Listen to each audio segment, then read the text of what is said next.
एक सर्वानंद नाम का पंडित था। वो काशी विश्वविद्यालय में पढ़ के आया था, तो उसमें इस बात का अभिमान हो गया। तो एक दिन वो अपनी मां शारदा जी के पास गया और बोला,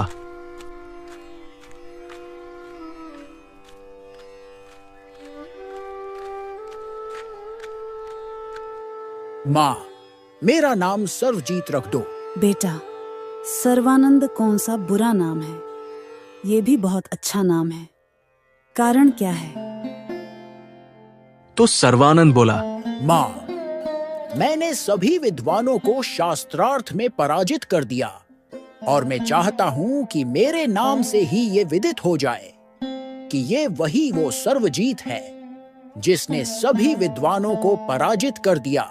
उसकी मां बोली, अच्छा भाई, लेकिन एक और विद्वान को पराजित कर दे तो मैं तेरा नाम सर्वजीत रख दूंगी। यदि उस विद्वान को पराजित नहीं करेगा तो तेरी माँ तेरा नाम सर्वजीत नहीं रखेगी। बता माँ, कौन है वो विद्वान? कबीर परमेश्वर। कौन कबीर? वो जुलाहा कबीर? हाँ बेटा, वो भगवान कबीर बोल। माता, वो तो अनपढ़ है, अशिक्षित हैं। वो क्या जाने वेद शास्त्रों के बारे में? अभी गया और अभी आया।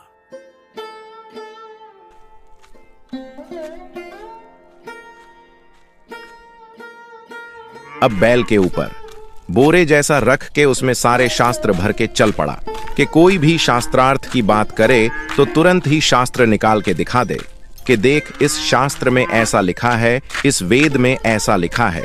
इसीलिए वो साथ रखता था। तो वो पहुंचा जुलाहा कॉलोनी में।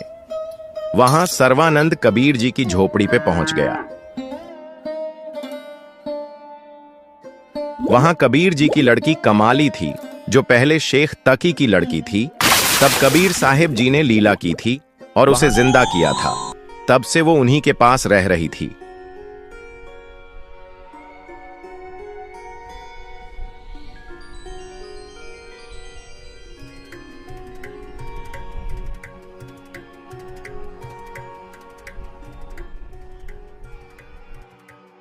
उस लड़की से कहा, ए लड़की, इधर आ और एक बर्तन में पानी भर के आ। वो लड़की गई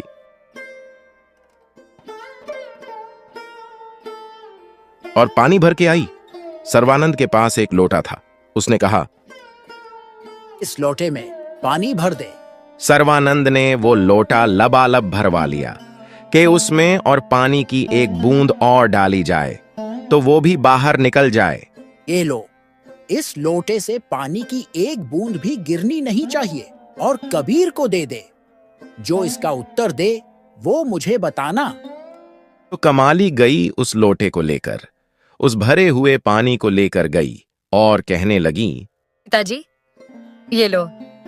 सर्वानंद बाहर जो पंडित जी खड़ा है ना, उसने ये कहा कि मेरा उत्तर लाना। परमात्मा कबीर जी ने एक सुई लोहे की उस भरे हुए बर्तन में डाल दी और वो सुई लोटे के तल्ली में जाके बैठ गई और पानी बाहर निकल गया, जितनी कैपेसिटी थी उस सुई की।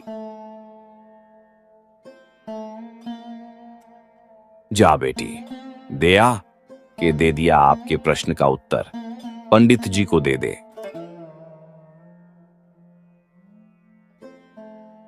अब पंडित जी ने पूछा, क्या उत्तर दिया मेरा कबीर जी ने? लड़की ने कहा, पिताजी ने इसके अंदर एक सुई डाली है, कहा कि इसका उत्तर यही है। वो अंदर आकर कहने लगा, कबीर जी, आपने मेरे प्रश्न का क्या उत्तर दिया? प्रश्न बताओ पंडित जी। मैंने सभी विद्वानों को पराजित कर दिया है शास्त्रार्थ में और अपनी माता शारदा जी से अपना नाम सर्वजीत रखवाना था। तो उन्होंने ये शर्त रख दी कि मैं आपको शास्त्रार्थ में पराजित करके आपसे लिखित रूप में लेकर जाऊंगा तो वो मेरा नाम बदलेंगी, नहीं तो नहीं करेंगी। और मैं आपसे शास्त्रार्थ करने आया हूं और मेरा ये प्रश्न था कि मैं ज्ञान से ऐसे परिपूर्ण हूं जैसे ये लोटा, इसमें और जल डाला जाएगा तो वो बाहर जाएगा, इसमें समाएगा नहीं।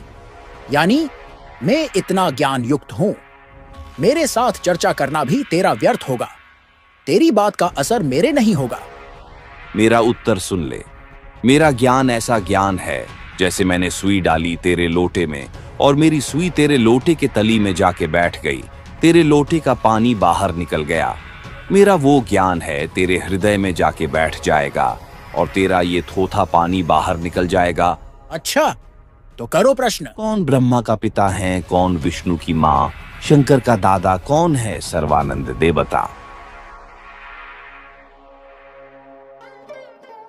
अब सर्वानंद सोच में पड़ गया, क्योंकि उसको इसका उत्तर नहीं पता था और दलीलें करने लगा। नहीं नहीं, ऐसा कुछ नहीं है, वो तो खुद ही भगवान है। देवी भागवत निकाल, 3 स्कंद।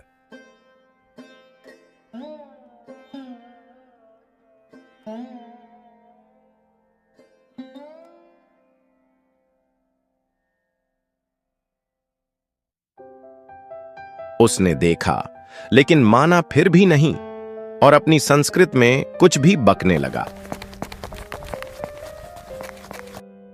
युक्ताहार विहारस्य युक्त चेष्टस्य कर्मसु युक्त स्वप्नावबोधस्य योगो भवति दुःखः कर्मण्येवाधिकारस्ते मा फलेषु कदाचन मा कर्म फल हेतुर्भु रमाते संगोस्त्व कर्मणि। बहुत देर तक बोलता रहा और वहां के लोग सारे जुलाहे थे और सारे अनपढ़। उन्होंने सर्वानंद की संस्कृत को देख के तालियां बजाने लगे और सभी ने सर्वानंद की संस्कृत को देख करके उसे विजयी बता दिया। यदा यदा हि धर्मस्य ग्लानिर्भवति भारत अभ्युत्थानमधर्मस्य तदात्मानं सृजाम्यहम्। अरे वाह, अरे क्या बात है पंडित जी, मौज ही कर दी। हाँ, पंडित जी हाँ, बहुत अच्छे। ठीक है भाई, तू जीत गया, मैं हार गया।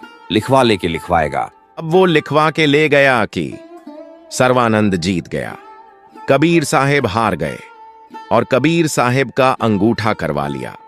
उसने जाते ही अपनी मां से कहने लगा,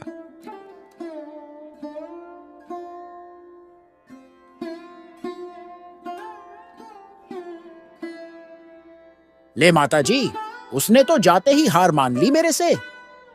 बेटा, मुझे पढ़ के सुनाओ। उसने सुनाया। शास्त्रार्थ में सर्वानंद हार गया, कबीर साहेब जीत गए। तुम तो कह रहे थे तुम जीत के आए हो, लेकिन तुम तो हार के आ रहे हो। ओहो, माता जी गलत लिखवा गया, फिर जाता हूं।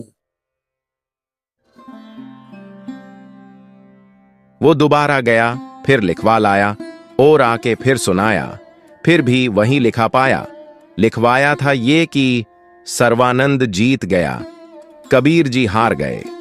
वहां पहुंचते ही वो उल्टा हो जाता। फिर वो तीसरी बार फिर गया, परमात्मा से कहा, मेरे से गलती से गलत लिखा गया, मेरी मां नहीं मानती, एक बार फिर लिखना पड़ेगा। लिख ले भाई, मैं तो अशिक्षित हूं, अंगूठा लगा दूंगा। अब सर्वानंद असमंजस में पड़ा कि मैं लिखूं क्या, और घर पहुंचते ही लिखा क्या पा रहा है। तो वो रास्ते में बार बार उसे देखता हुआ आया और घर में प्रवेश करते भी उसे देख रहा था और घर में प्रवेश करते ही बोला, मां, अभी पढ़ के सुनाऊं? इतने में ही अक्षर चेंज हो गए।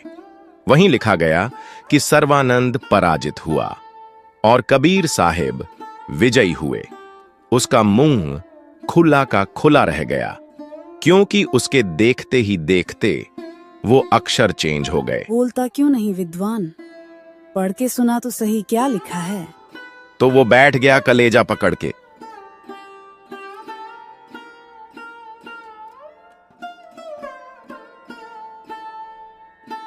अरे नालायक, वो भगवान आए हैं, जाके पैर पकड़ ले। मैं तो रोया करती कि हे भगवान, उसकी बुद्धि भ्रष्ट हो गई है ये अक्षर ज्ञान पा करके। उसको भी अपनी शरण में लो। मुझे शर्म आती है माँ, आप ले चलो, मैं नाम लूंगा मेरा पीछा छुटवाओ। मैं तो बहुत पापी हूं। मैंने देखा था कि कबीर जी जो जो कह रहे थे वो सब सही था, लेकिन मैं अभिमानवश नहीं माना था। माँ, हम कल ही उनसे नाम दीक्षा लेने जाएंगे। फिर सर्वानंद जैसे विद्वान ने कबीर जी से नाम दीक्षा ली।